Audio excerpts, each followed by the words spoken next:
ওনারা মানতে চাচ্ছেন না। 10টা ইম্পর্টেন্ট পয়েন্ট বলি, নোট দিচ্ছেন। একটা হচ্ছে প্রধানমন্ত্রী যদি উনি হন কেউ, তিনি দলীয় প্রধান থাকতে পারবেন না। সবাই একমত হয়েছে, ওনারা এটা মানবেন। কারণ দলীয় প্রধান না থাকলে দলকে তো নিজের মত মতো গাইড করা যাবে, কর্তৃত্ব।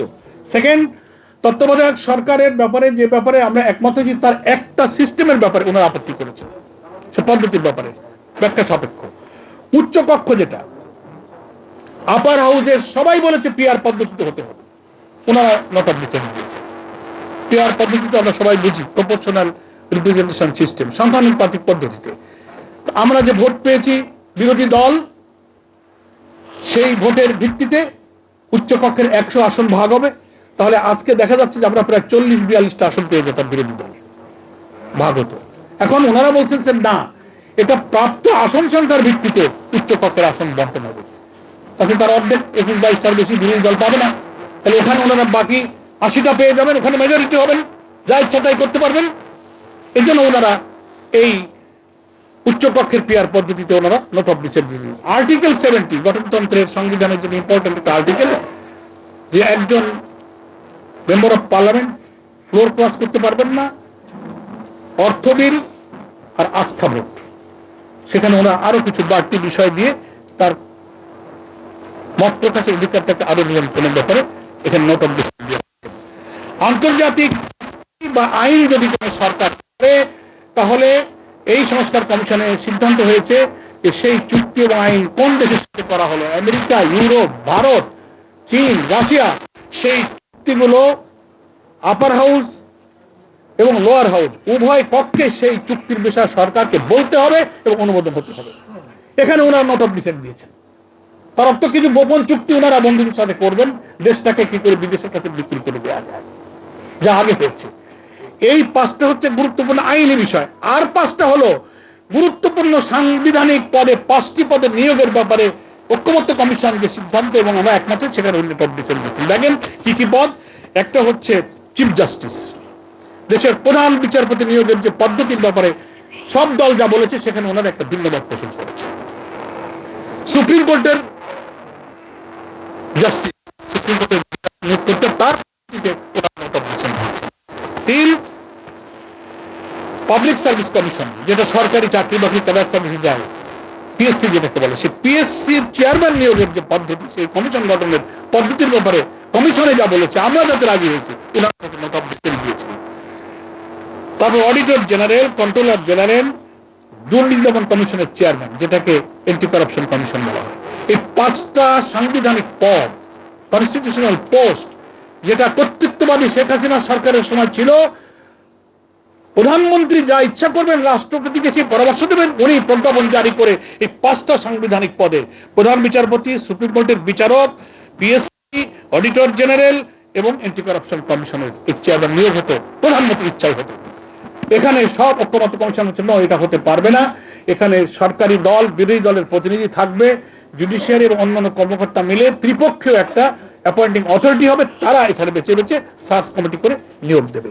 ওনারা এখানে নোট অফ ডিসেন্ট দিয়েছেন। তার অর্থ হলো, কর্তৃত্ববাদী শাসক যখন অত্যাচারী হয়, দুর্নীতিবাজ হয়, দলীয়করণ করে, যে রাষ্ট্রীয় কাঠামোটা থাকলে ওনারা সেটি এখন রাখতে চাচ্ছেন।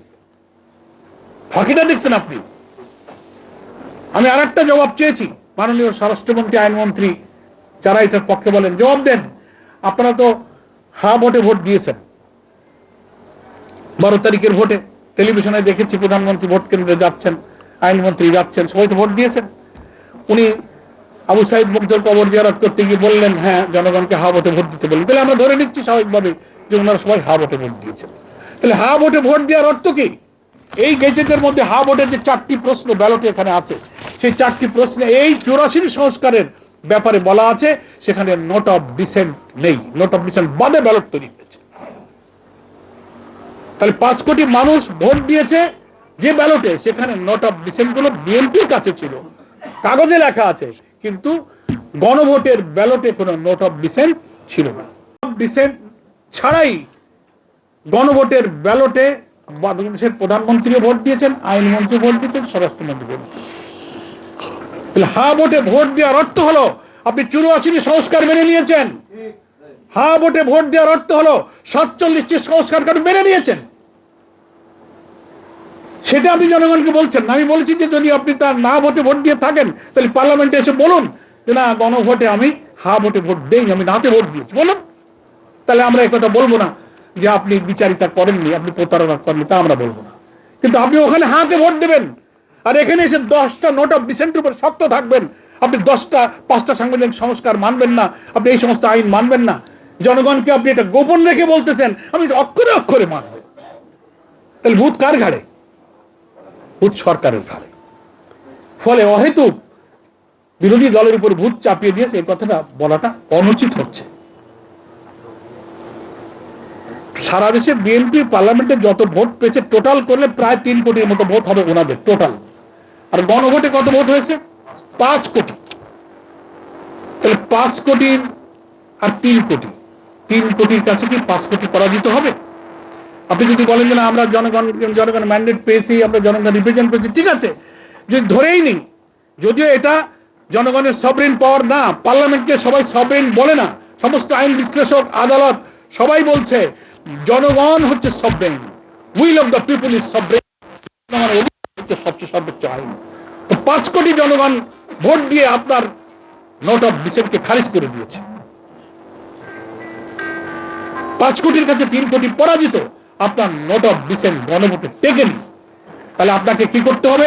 এই গণরায়ের প্রতি সুবিচার করতে গেলে, সমালোচনা করতে, যে ব্যালটে ভোটে আপনি হাতে দিয়েছেন ওই ব্যালটের বর্ণিত সংস্কারগুলো আপনাকে মানতে হবে। তাই বোঝা যাবে যে না তাদের ঠিক আছে। আপনি শুধু সহজে বাঙালিকে বুঝাই দেবেন আমরা সব মানব, মানে জনগণ যেন বিরোধী দলকে ভুল বোঝে, দেখো আমরা সব মানি, ওনারা আবার 11 দল করেন, ওনারা আন্দোলন করবেন, মিছিল করবেন, সেমিনার করবেন, গোল টেবিল করবেন, বিক্ষোভ করবেন, ওনারা মাথা খারাপ হবে না। মাথা আপনাদেরই খারাপ হয়েছে, আপনারা জনগণ আপনারাই ভুলে যাচ্ছেন। সেজন্য একজন মাননীয় প্রধানমন্ত্রীর পক্ষে এটা শোভনীয় নয় যে এত বড় একটা পার্লামেন্টের অপোজিশনকে আমাদের ঘাড়ে ভূত চেপেছে কথাটা বলা। আপনাদের যেমন সংবিধান বিশেষজ্ঞ বিদ্যাপতি লেখাপড়া আছে, পার্লামেন্টে যারা 5 কোটি মানুষকে রিপ্রেজেন্ট করছে তারাও লেখাপড়া সংবিধান বুঝে আছে। বিএনপির মধ্যে সংবিধান বিশেষজ্ঞ সিনিয়র লয়ার যারা আপনারা ব্যাখ্যা দিচ্ছেন, এর বাইরে একটা বাংলাদেশ আছে, বাংলাদেশের বড় বড় সংবিধান বিশেষজ্ঞ সিনিয়র লয়ার রাজনৈতিক বিশ্লেষক বলতে করছে, আলোচনা করছে, মতামত দিচ্ছে, পত্র পত্রিকা ইন্টারভিউ দিচ্ছে, পড়েন, নোট অফ ডিসেন্টের ব্যাখ্যা পড়েন, গণভোটের সাবজেক্টে 5 কোটি রায় দিলে তার পজিশন কি হয় সার্বভৌমের ব্যাখ্যা পড়েন। জনগণের ভোটে পার্লামেন্ট হয়, জনগণকে ডেলিগেট করে সংবিধান এবং শাসন ব্যবস্থাকে কার্যকর করার দায়িত্ব পালন করে। কিন্তু রেফারেন্ডাম যখন আমভাবে বিষয়ের উপরে জনগণ ভোট দিয়ে দেয়, তার অর্থ হলো will of the people is sovereign, জনগণের অভিপ্রায় হচ্ছে সবচেয়ে বড় আইন। 5 কোটি মানুষের আইন পার্লামেন্ট আপনি কয়টায় নোট অফ ডিসেন্ট দিলেন, এটা তাহলে আমরা একথা বলতে পারি যে রাজনৈতিক সংকট, খেলাফত মজলিস যে সমাধানের উপায় গণরায় বাস্তবায়নের মিটিং করছে, সময় নষ্ট করে এই সংকট আপনারা তৈরি করেছেন, আপনারা সংকট তৈরি করেছেন, আপনাদের সংকট আপনাদেরকে সমাধান করতে হবে। এটা আপনারা জনগণের কোর্টে বলটা দেবেন না, এই বলটা আপনার কোর্টে আছে, আপনাকে এটা সমাধান করতে হবে। নতুন করে কোনো ক্রাইসিসের দিকে আপনারা যাবেন, আপনারা ইউটার্ন নিয়ে ফেলেছেন, সোজা ইউটার্ন নিয়েছেন এবং জনগণের জনদুর্ভোগের, জনগণের সংকটকে ওই শেখ হাসিনার মতো দৃষ্টি জন্য নতুন নতুন ইস্যু সামনে আসতেছে, আপনার নতুন কথা বলছেন। জ্বালানি সংকটের দেশ শেষ হয়ে যাচ্ছে, পার্লামেন্টের মন্ত্রী বলেন না তেলের কোনো অভাব নেই, আবার পেট্রোল পাম্পে তো লম্বা দ্রব্যমূল্য বাড়ছে, রেমিটেন্স কমছে। 2 মাস যে পারেনি ব্যাংক থেকে 44,000 কোটি টাকা আপনার লোন করেছেন। প্রধানমন্ত্রী আর 4-5 আছে, সমস্ত বিভিন্ন গবেষণা প্রতিষ্ঠান বলছে শীর্ষ শীর্ষ ঋণ খেলাপিরা আপনার চারিপাশে আছে, হাজার হাজার কোটি টাকা ঋণ খেলাপি পার্লামেন্টে হয়ে আছে। আবার ব্যাংকগুলো দখল স্বেচ্ছাচারিতা করে দেশের অর্থনীতি যারা ধ্বংস করেছিল লক্ষ লক্ষ কোটি টাকা বিদেশে পাচার করেছিল, তাদের সাথে গোপনে আঘাত করে